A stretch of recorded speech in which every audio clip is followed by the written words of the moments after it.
Bonjour, donc on se retrouve pour une toute première vidéo sur une correction d'un sujet de baccalauréat. Alors c'est le sujet de baccalauréat qui date de mars 2023, si je ne dis pas de bêtises, et on est sur centre étranger. L'exercice en question, c'est l'exercice 3, un exercice de géométrie dans l'espace, un exercice qu'on n'a pas l'habitude de travailler. Enfin, la géométrie, on en a très très peu en général en terminale. Et donc parfois, c'est ce qui explique que ce genre d'exercice n'est pas très très bien réussi. Il faut savoir qu'il n'y a pas vraiment de grosses difficultés, hein. C'est juste que il faut bien analyser l'exercice et parfois de connaître deux trois formules peut être assez intéressant. Je mettrai en lien l'endroit où j'ai trouvé le sujet, hein. Ça se trouve sur un super site, hein, qui s'appelle l'APMEP, et dessus en fait on peut trouver tous les sujets de baccalauréat et également tous leurs corrigés. Donc n'hésitez pas à aller jeter un œil, c'est totalement gratuit et vous pouvez retrouver les sujets depuis très très longtemps, quoi.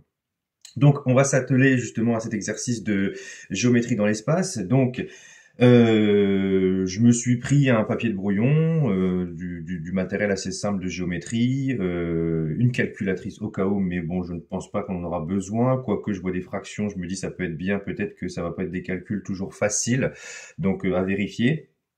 Et mon stylo, tout simplement. Voilà. Donc on va voir qu'avec pas grand-chose, on peut cartonner ce baccalauréat sans problème. Donc qu'est-ce qu'on a? On a une figure quand même assez dégueulasse, hein, mine de rien. Quand on regarde ce truc, on n'a pas envie de mettre le nez dedans, et pourtant c'est ce qu'on va faire, parce qu'on est le jour du bac, on n'a pas le choix. Donc on a un prisme droit qui s'appelle ABFEDCGH, bon voilà, qui est de base ABFE, donc la base ABFE est ici. C'est un prisme droit. On a un repère apparemment qui est là, donc l'origine est là, I, J, K. Donc il faut bien comprendre que du coup dans cet ordre-là, A, I, J, K, origine, axe des X, axe des Y, axe des Z, abscisse, ordonnée, cote.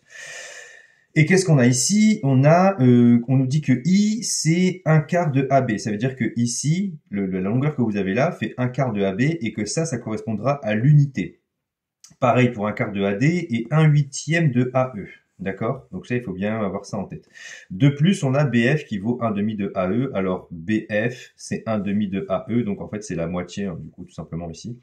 I, c'est le milieu de EF. Alors où est I? Il est ici. I, c'est le milieu de EF. Très bien. Alors moi, ce que j'aime bien faire parfois, alors ça dépend, hein, quand c'est malin, mais là, je trouve que je vais peut-être coder la figure comme ça, en essayant de pas non plus trop surcharger, hein. C'est un petit peu parfois le souci quand on veut coder, c'est qu'il faut espérer que ça surcharge pas trop.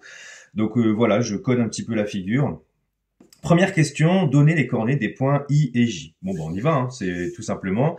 Moi, je fais comme le jour du bac, j'écris exercice 3. Alors, vous allez remarquer un truc super, c'est que j'ai une très belle écriture. Donc, je vais essayer de faire mon meilleur effort pour mieux écrire. Hop, petit 1, donc coordonnées de I et J, tout simplement. Moi, je présente toujours un peu ce que je fais en fait avant de le faire. Ça peut être un truc intéressant. N'écrivez pas directement I coordonnées. Essayez quand même de mettre des petites phrases comme ça. Ça coûte rien. Donc ici, vous avez I. Donc comme c'est dans l'espace, je sais qu'il y aura quoi? 3 coordonnées. Et J, c'est dans l'espace, il y aura 3 coordonnées également. Alors attention, ne mettez pas de égal ici. C'est important. Alors hop, je vais... Vous avez vu, dans ma trousse, il n'y a pas grand-chose, hein, du coup, pour le jour du bac. Hein, il en faut pas plus que ça, je pense. Hop, voilà. Et donc, les coordonnées de I. Alors, on va reprendre I ici, hein, on va reprendre la figure si vous voulez bien.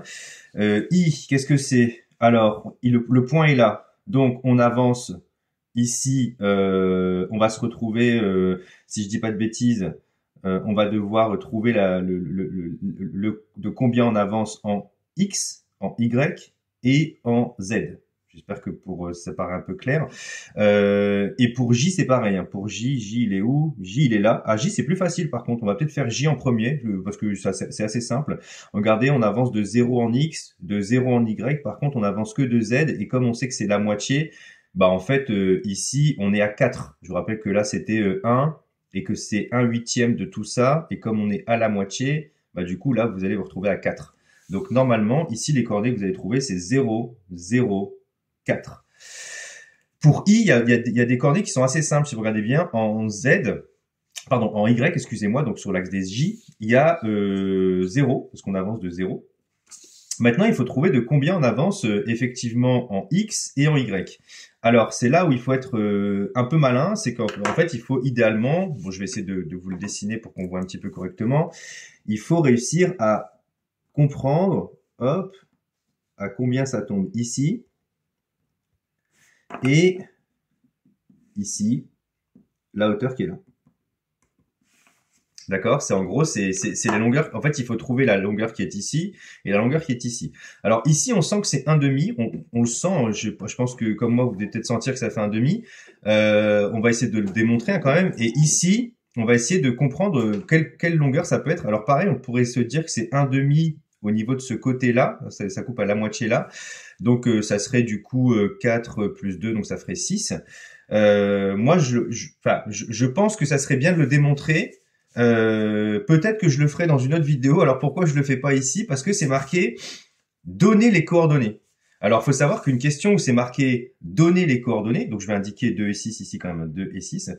Quand vous avez une question où c'est marqué donner les coordonnées, eh ben ça, le mot parle de lui-même. Ce n'est pas marqué démontrer que ou montrer que, c'est marqué donner. Donc vous voulez donner les coordonnées tout simplement. Vous n'avez pas a priori de justification à faire ici, mais on devrait normalement quand même essayer de comprendre pourquoi ici ça fait bien 2 là et pourquoi ça fait bien 6 ici. Alors je vous assure que pour des raisons géométriques assez évidentes, vous pouvez comprendre pourquoi on tombe bien ici effectivement sur la moitié là et la moitié ici. D'accord? Il y a des triangles que vous pouvez dessiner et il y a des propriétés par rapport au milieu qui sont ici qui fait que évidemment en termes de projeté ça va tomber pile poil au milieu, mais c'est pas ici le but du jeu. Et je vous rappelle qu'aussi vous êtes le jour du baccalauréat, vous avez 4 heures, donc il faut pas non plus perdre trop de temps, j'ai envie de dire, dans la justification de ce genre de choses, surtout s'il y a si c'est évident à ce point-là et que, entre guillemets, j'aime pas trop dire ça, mais ça se voit ici dans ce cas-là. Bon, si je ferai peut-être une autre vidéo où j'expliquerai pourquoi on a bien 2 ici et 6 là, et je la mettrai en lien de cette vidéo. D'ailleurs, je mettrai aussi en lien la source pour trouver justement ce sujet, hein, si vous voulez bien. Donc, je vais à la question 2 directement.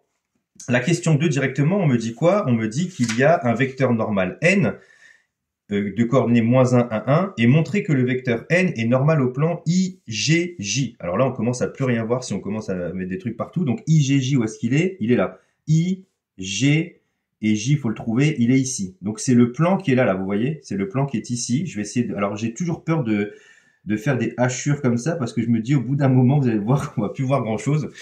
Donc là, on a un plan et apparemment, il y a un vecteur là qui est là, 1, -1, 1, 1, qui doit être normal à ce plan-là. Alors moi, ce que je vous conseille quand vous avez un truc comme ça, vous ne perdez pas de temps à le faire, mais refaites un schéma sur votre dessin pour qu'on comprenne aussi que vous avez bien compris ce que c'était qu'un vecteur normal. Donc ici, vous pouvez mettre par exemple illustration graphique. Illustration graphique. Hop, voilà.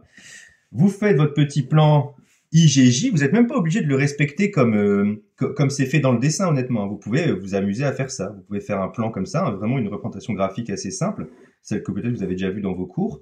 Donc ça, c'est une représentation graphique d'un plan en général. Hein. Alors je vous rappelle, c'est attention aux représentations graphiques de plan, il faut quand même se rappeler qu'un plan, c'est infini. Hein. Donc I, G, J, donc les points sont sur le plan ici. Et un vecteur normal au plan, qu'est-ce que c'est? C'est un vecteur qui fait ça, tout simplement. Hein. D'accord? Alors, il n'est pas nécessairement sur le plan, il touche pas forcément le plan, mais il est orthogonal. Donc là, hop, -1, 1, 1. Donc ici, comment on montre que le vecteur normal est orthogonal au plan IGJ? Il faut tout simplement montrer qu'il est orthogonal à deux vecteurs non collinéaires du plan. Donc par exemple, ici, je vais choisir IJ et IG. Donc si j'arrive à montrer que ce vecteur normal, il est orthogonal à IJ et IG, j'ai fini. Et alors pourquoi c'est super? Parce que il se trouve que dans la question d'avant, on a demandé de donner les coordonnées de I et J. Et on nous a pas demandé G. Alors G, ça doit pas être très compliqué. Hein. Si vous regardez le schéma ici, vous voyez bien que vous avancez de 4 comme ça, de 4 comme ça et de 4 comme ça. Donc le point G, il a pour coordonnées 4, 4, 4. Donc ici, on va l'écrire. Pour montrer, parce que c'est bien de détailler, hein, pour montrer que N est normal au plan IGJ, il suffit, parce que c'est vraiment une condition suffisante, il suffit de montrer que N est orthogonal A, donc je vais préciser ici, IG et IJ, qui sont deux vecteurs non collinéaires du plan. Je vais même repréciser le plan, tiens. I, G, J. Bon, le jour du bac, hein, vous avez dû savoir, il faut le tartiner dans les deux sens. Bon, là, j'avoue, qu'en faisant mes dessins au stylo, c'est pas top. Regardez, je suis en train de patouiller partout. Bon, c'est pas grave, on y va. Donc, allons-y. D'où on calcule n scalaire ig, par exemple, hein, ig. Donc, on va faire un produit scalaire, hein, parce que je vous rappelle que deux vecteurs sont orthogonaux si et seulement si leur produit scalaire est nul. Donc, n, c'est quoi?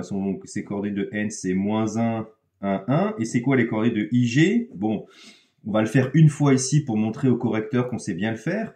xg moins xi, yg moins yi, zg moins zi. Comme ça, on le montre une bonne fois pour toutes qu'on sait bien faire des calculs des coordonnées de vecteurs. Et puis après, bon, le correcteur, correctrice comprendra qu'on sait le faire. Donc le vecteur, le point G, il a pour coordonnées 4, 4, 4, hein, c'est ça. Donc ici, 4, 4, 4. Et I, il a pour coordonnées 0, 0, 4. Donc moins 0, moins 0, moins 4.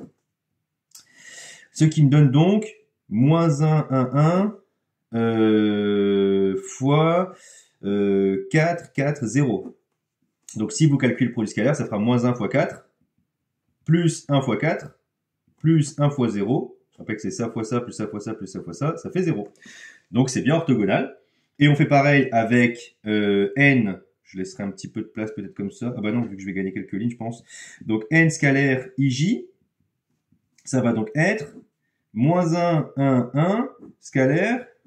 Donc là, bah, je ne vais pas réécrire tout ça, hein, mais vous avez bien compris ce qu'il faut faire. Donc 4, pardon, excusez-moi, 0, 0, 4, moins, moins, moins, 2, 0, 6. Donc ça va me donner moins 1, 1, 1, scalaire, moins 2, 0, moins 2. Donc moins 1 fois moins 2, plus 1 fois 0, plus 1 fois moins 2. Bah, ça fait, là ça fait 2, là ça fait moins 2, je retrouve 0 en fait. Donc on a bien montré, donc n est normal au plan I, G, J. Donc vous voyez, c'est super, on est content, on a notre super phrase de conclusion qu'on peut souligner. Alors moi, ce que j'aime bien faire parfois, c'est souligner aussi mes pré-conclusions, enfin les trucs que j'ai trouvés, quoi. Là. Je pourrais aussi souligner de dire qu'il faut montrer que n est orthogonal à ig, mais ça fait beaucoup de trucs soulignés pour pas grand-chose. Et là, déterminer une équation cartésienne de IGJ. Bah, c'est là où c'est super en fait, parce que c'est là où on va se rendre compte que bah, il n'y a pas grand-chose à connaître le jour du bac à part quelques formules. Alors au cas où vous vous rappelez pas, j'aurais peut-être dû penser à plier mes feuilles avant, c'est pas très grave. C'est là qu'on se rend compte la galère quand même des élèves le jour du bac, hein, quand ils doivent plier leurs feuilles, tout ça. Alors on y va. Hop, voilà. Ok, alors oui, rappelez-vous aussi qu'il faut numéroter vos feuilles. Hein. Ça paraît bête, donc je vais le faire ici. Tiens. Allez, pour la gloire. Hop, 1 et 2. Et donc, qu'est-ce qu'on a? Question 2.b cette fois-ci. Donc, question 2.b. On continue, hein. On est dans la question 2.b. Hop. Déterminer une équation cartésienne du plan IGJ. Bah, je vous rappelle que quand vous avez un plan avec un vecteur normal, l'équation cartésienne de votre plan s'écrit AX plus BY plus CZ plus D égale 0. Donc on va l'écrire ici. Donc je vais me débarrasser un petit peu de ça, je n'ai pas besoin. Hop. Donc j'écris l'équation cartésienne du plan IGJ. Ça c'est votre cours qui vous dit ça. Et de la forme, comme toutes les équations cartésiennes de plan au passage, hein, AX plus BY plus CZ plus D égale 0. C'est de cette forme-là. Avec, parce que c'est là où c'est pas fini, avec A, B, C et D à déterminer. Mais ce qui est bien, c'est que comme on a un vecteur normal, eh ben, il faut savoir que les coefficients A, B, C sont directement les coordonnées de votre vecteur normal ou d'un de vecteurs normaux. Donc ici, on en a un, c'est moins 1, 1, 1, donc on va l'écrire. Or, n de coordonnées moins 1, 1, 1 est normal à IGJ. Donc, on a A qui vaut moins 1, B qui vaut 1 et C qui vaut 1. On a directement les coefficients A, B, C, D. D'où l'équation devient, alors je pourrais écrire l'équation cartésienne, patati patata, mais là on peut se permettre quand même, alors hop, j'ai fait une petite bêtise, j'ai mis A, alors je vais pas mettre A, on va essayer d'éviter le blanco au maximum, parfois aussi ça peut être pas trop mal, hein. Donc 1x, hein, pardon, moins 1x, donc moins x, plus 1y, donc plus y, plus, j'ai fait une bêtise, j'ai dit cz, décidément, plus z, plus d égale 0. Et il reste encore d à déterminer, donc on va l'écrire. Déterminons d. Déterminons d, 2 points. Hop, donc là je vous rappelle qu'on a déjà presque l'équation. Vous avez vu, on a trouvé 4 inconnus quand même du premier coup, hein, c'est pas déconnant. Donc déterminons d, comment on fait? Il nous faut un point du plan. C'est facile, on sait que c'est le plan IGJ, donc en fait on va quand même choisir un point du plan, quoi, celui qu'on veut, donc entre I, G, J. Alors moi, si ça vous embête pas trop, je vais choisir G parce qu'il y a plein de zéros. Pardon, il n'y a pas de zéros, moi c'est 4, 4, 4, c'est ça? C'est lequel qui a plein de zéros? C'est J, voilà. J, il y a plein de zéros. 0, 0, 4. Bon, on y va, hein. Moi j'y vais, hein. J'ai moins de calculs possible, je suis un peu feignant. Or, J appartient au plan IGJ. J'espère que pour vous c'est évident, il fait partie des points du plan. Donc, comme il fait partie des points du plan, ces coordonnées vérifient l'équation du plan. Donc vous avez moins xj plus yj plus zj plus d qui vaut 0. On le sait que ça vaut 0 parce qu'il appartient au plan. Donc qu'est-ce que ça vous donne, ce genre de petites choses? Ça vous donne moins 0, plus 4, plus d égale 0. Vous l'avez d là, il vous reste que d en inconnu. Donc ça fait d égale moins 4. Donc on est content. Et là on peut dire ainsi, l'équation cartésienne du plan IGJ est donc moins x plus y plus z moins 4. Je vais encore avoir, j'ai mis plus 4, c'est moins 4. Moins 4, décidément. Ça peut être des erreurs assez classiques, hein, quand vous allez un peu vite, tout ça, vous vous trompez, hein, donc ça peut arriver. Mais essayez de vous relire le plus possible, c'est pour ça qu'on vous demande de vous relire. Voilà, donc on a déjà répondu à la question 1, 2, 2A, 2B. Youpi, tralala. Question 3, on continue. Déterminer une représentation paramétrique de la droite D perpendiculaire au plan IGJ et passant par H. Donc là, il faut qu'on soit pas mal là. Une représentation paramétrique de la droite D perpendiculaire au plan IGJ. Donc on a ce plan là, IGJ, il faut une droite qui soit perpendiculaire et qui passe par H. Donc en fait, peut-être que vous la voyez pas, mais votre plan là, il est infini, il faut imaginer qu'il se prolonge. Donc vous allez avoir une droite qui est perpendiculaire à ça et qui passe par H. Alors moi, ce que je vous conseille encore, toujours, refaites un dessin. Donc regardez, on va refaire un dessin, vous allez voir que c'est très facile à comprendre en fait toute cette histoire. Je vais refaire mon plan IGJ, parce qu'apparemment, donc je vais mettre illustration graphique, hein, toujours. Illustration graphique ou représentation graphique ou schématisation, enfin vous sortez le mot que vous voulez, hein, qui vous intéresse, tant que ça a du sens. Donc ici, hop, regardez ce que je vais faire, petit dessin. J'ai mon plan IGJ, donc c'est comme ça. Alors j'ai pas encore été très malin, je l'ai encore fait au stylo, mais c'est parce que c'est toujours mieux de le faire au stylo en fait, parce que par rapport au scan des copies, tout ça. Donc IGJ. Mais c'est vrai qu'après, ça va un petit peu pâter tout ça. Donc, IGJ. J'ai un vecteur normal. Je sais qu'il est normal, hein, je vous rappelle mon vecteur N là. Donc, je vais le dessiner. Allez, on va le dessiner ici. On le dessine où on veut, c'est pas très gênant. Moins 1, 1, 1, c'est juste pour une représentation graphique. Et qu'est-ce que je dois faire là? Je dois trouver une représentation paramétrique d'une droite perpendiculaire à ce plan-là, en fait. Qui est perpendiculaire à ce plan-là et qui passe par un point H. Le point H, hein, au cas où vous n'avez pas remarqué, le point H qui est ici n'appartient pas au plan IGJ. Donc, il est en dehors du plan. D'ailleurs, on va le mettre au-dessus. Alors, au-dessus, en dessous, ça ne veut pas dire grand-chose, hein, honnêtement. Mais on va le mettre ici, allez. Voilà, on va le mettre là. Donc, ce point-là, là, n'est pas dans le plan. Et donc, nous, ce qu'on cherche, c'est cette droite-là, en fait, si vous regardez bien. On cherche cette droite-là. Hop là. Et là, je vais imaginer qu'elle traverse, voilà.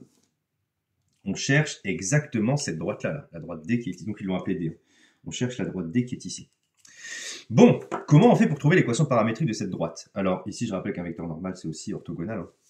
Et en fait, il faut se rappeler d'un truc. Une équation paramétrique d'une droite, il faut juste un vecteur directeur et un point de la droite. Tout simplement. Et là, c'est encore une formule de votre cours, donc je vais vous l'écrire ici. C'est une représentation paramétrique, parce qu'il peut y en avoir plusieurs, hein, une représentation paramétrique de la droite D perpendiculaire au plan, pardon, j'allais dire à IGJ, mais bon, je vais reprendre la phrase de l'énoncé, au plan IGJ et passant par H,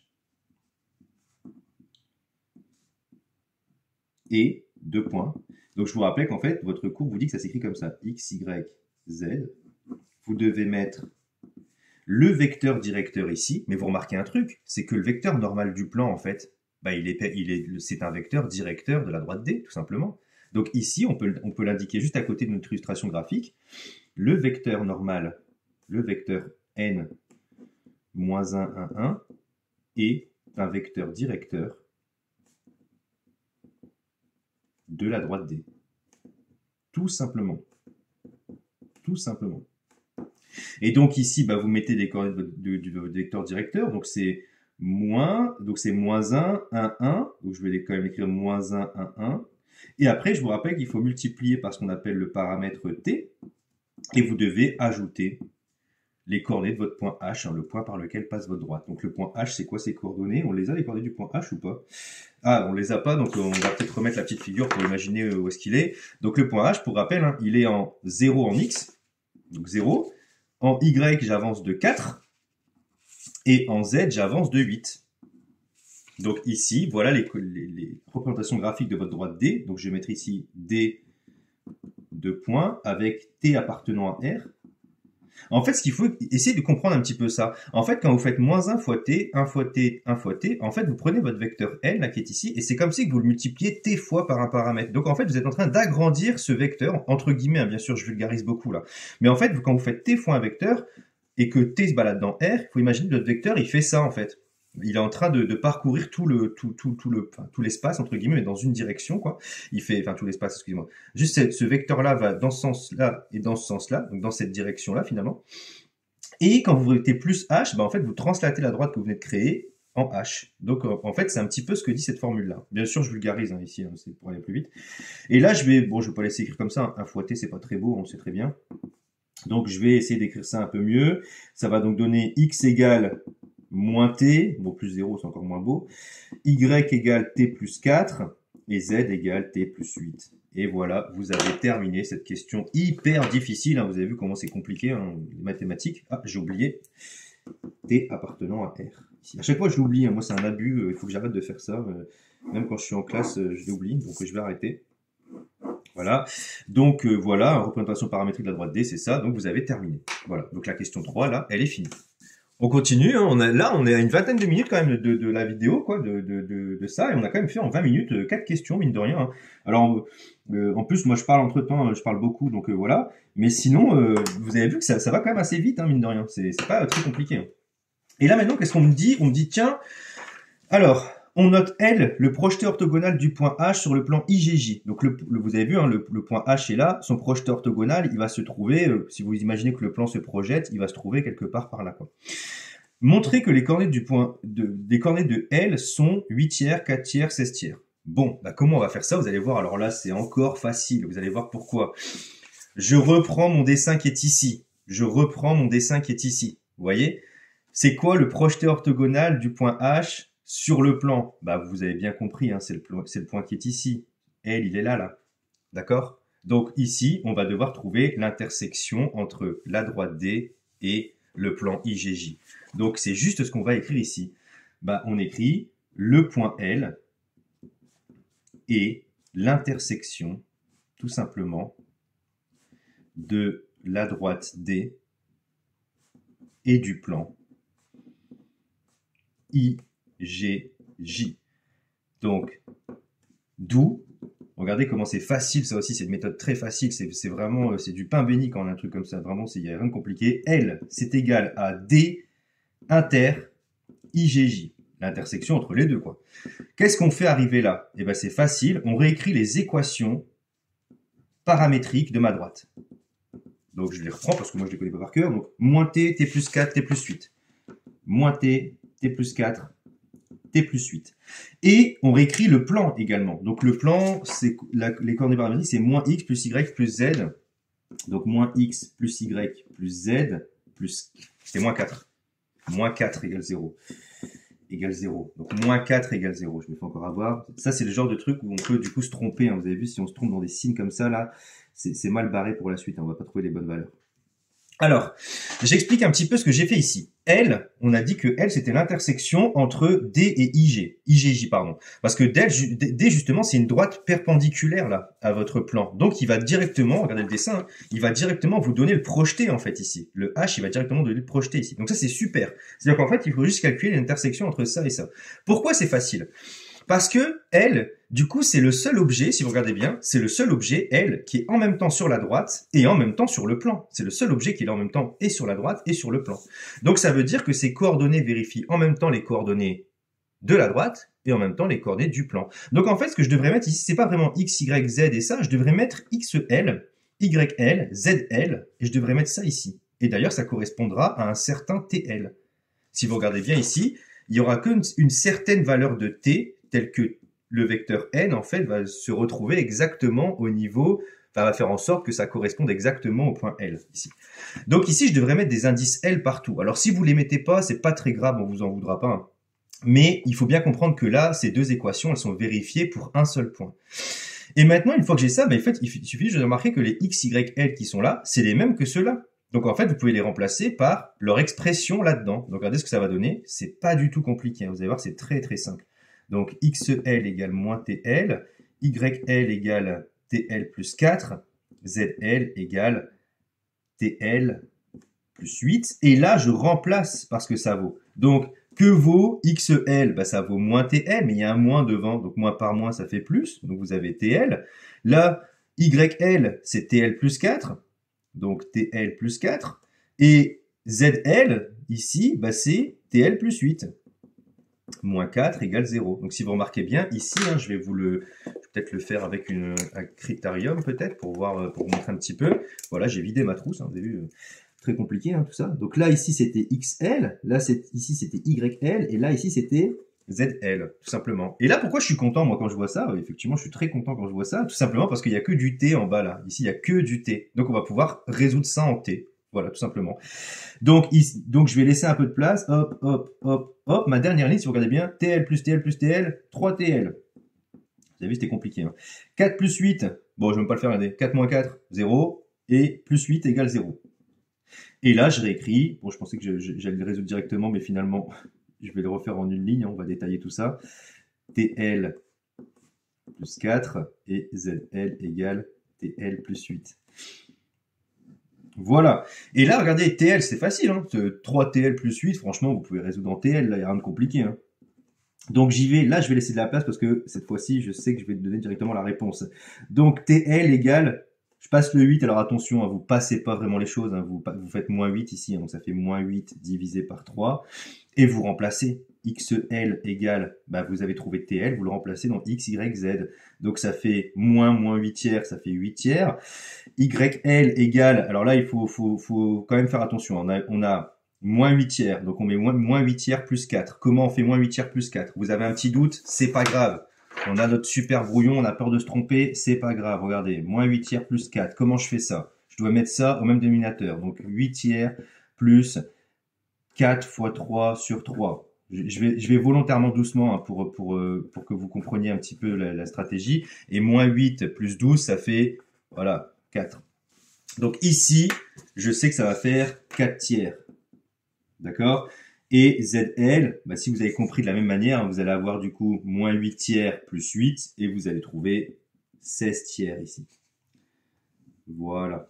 J'ai expliqué une des démarches, hein, comme ça vous voyez un petit peu comment j'ai fait. Mais bien évidemment, vous devez absolument savoir faire ça le plus rapidement possible et sans vous tromper, hein, revérifier à chaque fois. De toute façon, là, j'ai pas trop le choix parce que regardez, j'ai trouvé des valeurs, j'ai trouvé 8 tiers, 4 tiers, 16 tiers. Et regardez, c'est exactement les coordonnées de mon point. 8 tiers, 4 tiers, 16 tiers. Bah c'est bon, bah, j'ai trouvé le bon point, c'est super. Bah j'y vais, donc j'écris on a les coordonnées de L sont donc bien. C'est bien de préciser sont donc bien, ça veut dire que vous avez fait le taf et vous avez réussi à montrer que c'était les bonnes valeurs, quoi. 4 tiers et 16 tiers. Voilà. Vous avez vu à quel point c'était facile cet exercice-là, enfin cette question-là, elle est vraiment simple. Hein. Si vous regardez bien, il y a rien de très compliqué en fait. Hein. Ça tient que là-dedans quoi. Vous avez vu, j'ai juste réécrit mes équations. Tiens, c'est les mêmes. Je remplace, je résous, je remets. Voilà, c'est fini. On a trouvé au poil de fesse près l'intersection entre le projeté orthogonal là de H sur le plan. C'est trop bien. Et regardez aussi la question 5, comment elle est facile. Là, vous allez voir aussi un très facile, très très facile. C'est niveau même seconde. C'est une formule que vous avez vue en seconde. C'est juste qu'il faut l'appliquer dans l'espace. On vous demande de trouver la distance entre le point H et le plan IGJ. Donc regardez, c'est ici. Il faut regarder le dessin encore une fois. C'est quoi la distance entre le point H et le plan qui est ici? C'est tout simplement la distance LH en fait. Il faut juste calculer la longueur LH et calculer des longueurs quand on a des coordonnées de vecteurs. Moi, je sais faire en fait. Donc ici, on écrit calcul de la distance entre H et IGJ. Alors vous avez une formule dans votre cours normalement un peu moche d'ailleurs, moi je la trouve très moche cette formule où il faut remettre l'équation du plan divisée par la racine carrée des coefficients de la somme des coefficients au carré de votre équation, de votre vecteur normal, tout ça. Oh là, moi je trouve ça très compliqué pour un truc qui est très simple comme ici quoi. Là il faut juste calculer une distance. Hein.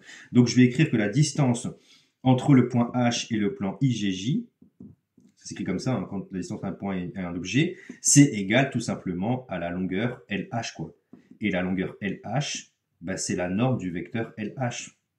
Et comment on calcule la norme d'un vecteur dans l'espace? C'est pas compliqué, hein. XH moins XL au carré plus YH moins YL au carré plus ZH moins ZL au carré, le tout à la racine carrée.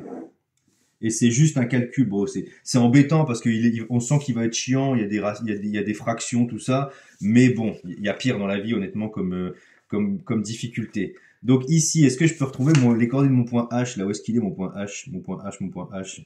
Je vais le retrouver facilement, mon point H il est là. Mon point H il est ici, c'est 0, 2, 4. Donc je reprends mon truc, donc j'ai dit 0, 2, 4. Voilà, et moi je mets directement mes signes moins, comme ça je sais que je ne me trompe pas. 8 tiers au carré, 4 tiers au carré et 16 tiers au carré. Voilà, tout simplement, il faut juste faire ça. Alors, arrivé là, ici il faut savoir maintenant faire des petits calculs, hein, tout simplement. Ça peut être bien quand même de les faire à la main, moi je pense. Hein. Donc là vous allez avoir 8 tiers au carré, plus 2 moins 4 tiers, on peut peut-être encore le refaire comme tout à l'heure. Je rappelle, vous mettez ça sur 3, donc ça va faire 6 moins 4 sur 3, donc vous allez avoir 2 tiers. J'allais mettre 2 huitièmes, pardon. Donc 2 tiers au carré, plus, et là, je remets encore sur 3, donc ça va faire 12. 12 moins 16, ça fait combien 12 moins 16? Ça fait, pourquoi j'ai un bug? 4. Et comme c'est au carré, allez, je vais quand même mettre le signe moins, comme ça au moins, on va montrer que je me suis pas trop pressé. Donc, moins 4 sur 3, le tout au carré, là, en fait, hein, je suis en train de le faire. Donc, c'est bon, j'ai le bon truc. Je m'arrête là, et maintenant, je peux calculer directement ici, soit, en fait, vous arrêtez là, vous faites tout ça à la calculatrice pour aller un peu plus vite, soit vous prenez un petit peu le temps de le faire tout simplement. Donc, ici, je vais donc avoir 64 plus 4 plus 16, c'est ça, j'ai pas de bêtises, oui, sur 9, le tout à la racine carrée. Voilà. Donc combien ça fait ce bazar là? 16 plus 4 ça fait 20, 20 plus ça fait 84, c'est ça? Donc 84, racine de 84 sur 3, bon c'est pas très beau tout ça, je pense que je peux encore le simplifier. Bon, j'avoue que j'ai un peu la flemme de chercher en fait. J'avoue, donc là, je vais faire un truc que les élèves font. C'est pas bien, je devrais pas le faire, mais on va imaginer qu'on est le jour du bac. Hein. Donc, alors rassurez-vous, je fais pas de placement de produit. Hein. C'est une calculatrice que j'utilise souvent. Hein. Donc, ça fait 2 racines de 21. Voilà, bon, oui effectivement, ouais, c'était 4 fois. Donc ça fait 2 racines de 21 sur 3. Voilà, donc là je suis content parce qu'en fait, tout simplement, j'ai trouvé ma distance ici. Voilà, je suis très content, je trouve ma distance. Alors par contre, j'ai pas trop de moyens de le vérifier, c'est un peu ça le problème, c'est que on me dit pas montrer que la distance vaut un tel quoi. Donc j'ai pas trop de moyens de le vérifier. Donc là, je suis à la page 3. Vous avez vu, on a déjà fait avec des petits dessins, tout ça. On fait quand même des petites choses. Hein. Et on a presque fini. Regardez, on a presque fini. Hein. On est quand même à la question 6, là, mine de rien. On a presque fini. Et si vous regardez bien, en faisant même une rédaction assez propre, je suis à une demi-heure de mon épreuve. Hein. Je suis à peu près à 35 minutes, là. Je suis à une demi-heure de mon épreuve. Et je suis presque, et je suis en train de salir ma table.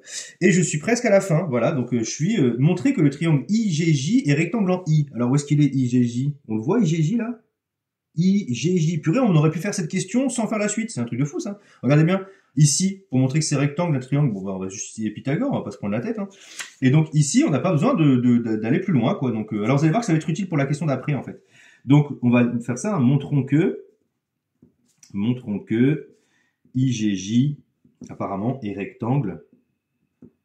Alors là, franchement, c'est clairement du niveau seconde, hein, voire même collège. C'est juste que, moi, je dis collège, j'avoue, j'abuse un peu, parce que il faut quand même trouver des normes de vecteurs. Mais en fait, si vous regardez bien, c'est pas très compliqué une fois que vous connaissez la formule, voilà. Donc on y va. Hein. Qu'est-ce qu'on va calculer? Bon, on va calculer ici. On reprend la figure. Hein. Ça doit être rectangle ici, apparemment là. Donc je vais faire ça au carré plus ça au carré. Il faut montrer que ça fait GJ au carré. Donc on y va. Pas compliqué. Donc on calcule. Donc I, c'est ça, hein, c'est I, ouais, parce que je vois plus mon I sur mon dessin. Donc IJ au carré plus IJ au carré, bah ça fait quoi? IJ au carré, ça va être chiant en fait à faire, non? Parce qu'il faut reprendre toutes les coordonnées des points là. Mais ouais, oh là là, ça va être long. Alors c'est pas grave, on y va. Allez, je vais quand même l'écrire proprement parce que moi j'ai toujours peur de me planter quand je fais des trucs comme ça, donc je vais écrire ça comme ça. Alors j'espère que ça a cette place. Au carré plus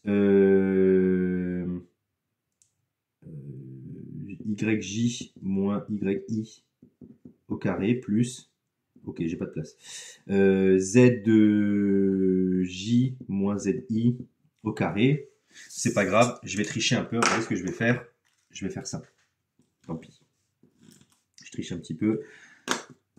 Alors idéalement, faites pas comme moi, c'est pas très beau ce que je fais. Normalement, vous avez droit à un brouillon. C'est juste que moi, je le fais en one shot là. Si vous regardez bien, j'utilise très peu le brouillon. J'ai utilisé pour calculer une fraction quand même. Enfin bref, une addition de fractions. Donc ici, c'est quoi les coordonnées du point J? C'est 0,04. 0,04. Rassurez-moi, j'ai pas déjà calculé IJ, là je pense qu'on va faire ça deux fois. Non, c'était LH. Et I, c'est quoi les coordonnées du point I? 2,06. 2,06. Moins, hop, on fout ça au carré. Hop, on fait des petites additions et super, on met des fractions. Alors vous avez vu, moi je suis un peu toqué. Je fais mes super barres de fractions hyper droites, comme ça fait pas une petite baguette, je sais pas quoi là. Donc ça fait 2 au carré, plus 0 au carré, plus moins 2 au carré, c'est ça? Hop. Et donc j'obtiens quoi? J'obtiens 4 et 4, ça fait racine de 8. Alors je vais laisser comme ça, parce que je pourrais mettre 2 racines de 2, mais en fait comme je vais les élever au carré, alors pardon, j'ai mis un carré là, je devrais pas. Donc comme je vais les élever au carré, après je vais me récupérer le nombre qui est à l'intérieur, donc je laisse comme ça. Et maintenant je fais pareil pour IG, c'est ça, hein, c'est ça, c'était IG. IG, bah c'est pareil, hein, c'est racine de XG moins XI au carré plus YG moins YI au carré plus ZG moins ZI au carré. Le tout à la racine. Et là, bah, le point I c'est le même, donc je peux déjà mettre ça, qui est pareil. Et les coordonnées du point G, c'était quoi? C'est quoi les coordonnées du point G? Si on avait trouvé, je crois que c'était 4, 4, 4, hein, c'est ça? Ouais, c'était 4, 4, 4. 4, 4, 4. Ok. Voilà. Donc ça fait quoi? Ça fait 2 au carré, plus 4 au carré, plus moins 2 au carré. Hop. Bon, on va y arriver. Hein. 4 au carré, donc ça fait 4 plus 4, c'est ça? Ça fait, je dis pas de bêtises, ça fait 8. Et 4 au carré, ça, non, je vais y arriver. 4 au carré, 16. Plus 4, donc ça fait 24. Pareil, encore une fois, je laisse comme ça volontairement. Je calcule ça. Et maintenant, j'y vais. Je calcule le dernier. Hein, c'est JG. Donc, JG. Et c'est reparti pour un tour. Donc, XJ au carré. En fait, vous avez vu, c'est pas... Vous voyez que même moi, ça me saoule un peu. C'est que c'est pas compliqué. Mais qu'est-ce que c'est long. Mais tant mieux d'un côté. Parce que si c'est pas compliqué et que c'est long, ça veut dire que, bah, au moins, vous savez le faire. Par contre, éviter d'aller peut-être un peu vite. Hein, donc en fait, évitez parfois de faire ce que je fais. C'est en gros ce qu'il faut comprendre. Parce que si quand vous allez vite, vous faites des erreurs en fait. C'est ça le gros problème parfois de vouloir aller vite. Donc là, c'est donc XJ, pardon, c'est ça, c'est 004. J, c'est 004. Oui, c'est ça. 004. Ok.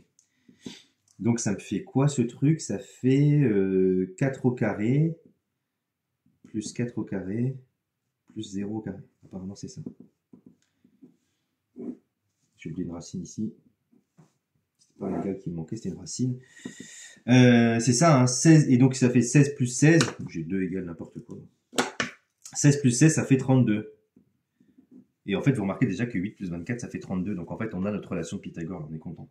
Donc comme IJ au carré plus IG au carré égale GJ au carré, vous n'avez pas besoin de remplacer, on le voit là, franchement, il ne faut pas être aveugle, quoi. Comme IJ carré plus IG carré plus J carré égale G carré, alors, d'après le théorème de Pythagore,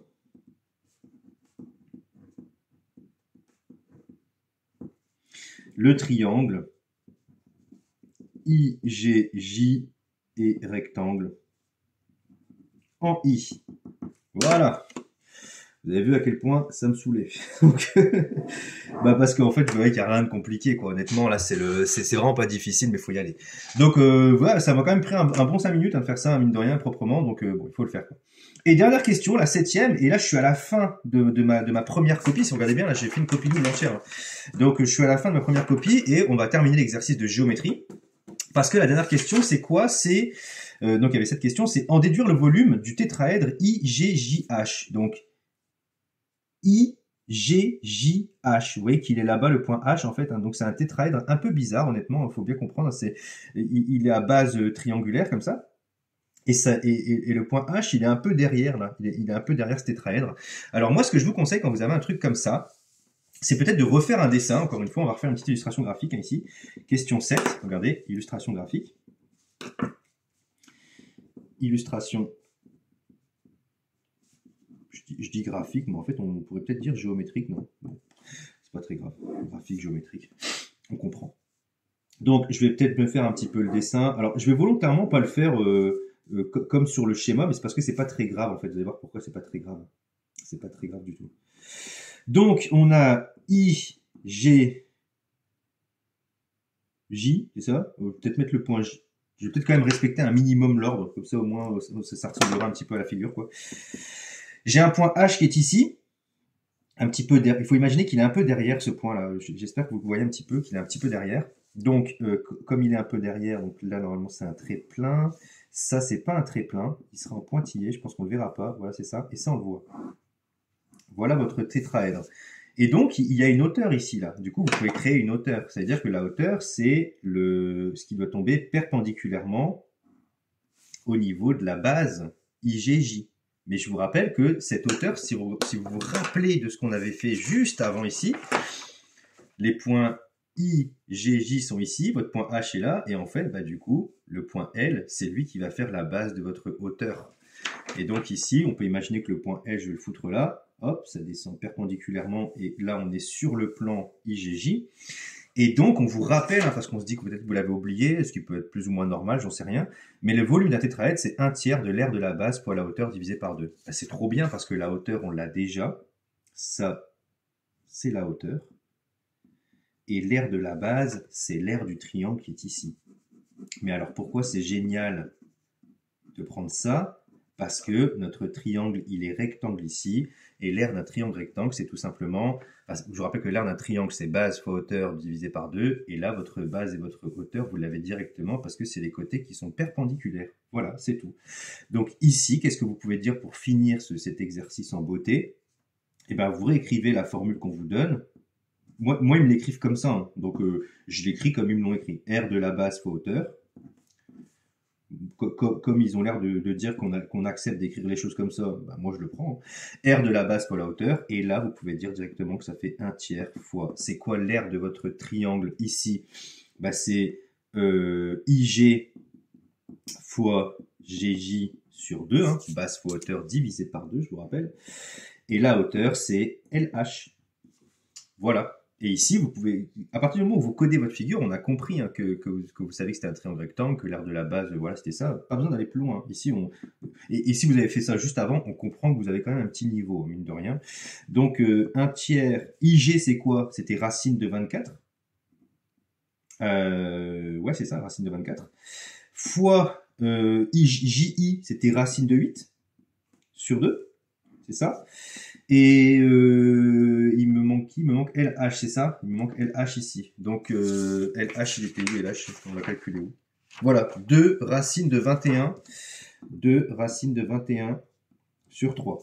Alors racine de 24, j'aurais peut-être pu aussi encore le simplifier. On va voir si ça me sert à quelque chose, j'en sais rien. Mais racine de 8, je vous rappelle que c'est 2 racines de 2. Là, on va devoir faire des simplifications quand même, parce que c'est pas très beau, tout ce merdieux là. Donc racine de 8, c'est 2 racines de 2.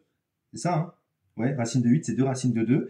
Donc, j'ai 1 tiers fois racine de 24, c'est 2 racines de 6, parce que c'est 6 fois, c'est 4 fois 6.